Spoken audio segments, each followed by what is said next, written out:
يا ربنا لك الحمد كما ينبغي لجلال وجهك ولعظيم سلطانك.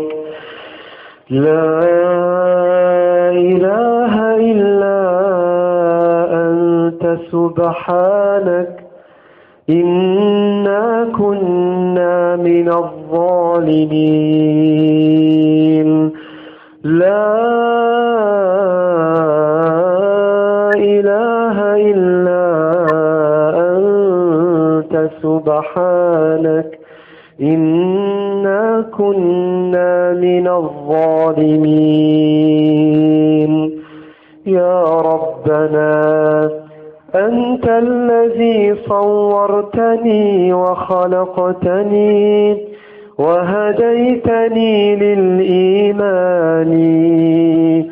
أنت الذي علمتني ورحمتني وجعلت قلبي محبا للقرآن. أنت الذي جبرتني وسترتني ونصرتني وغمرتني بالفضل والإحسان.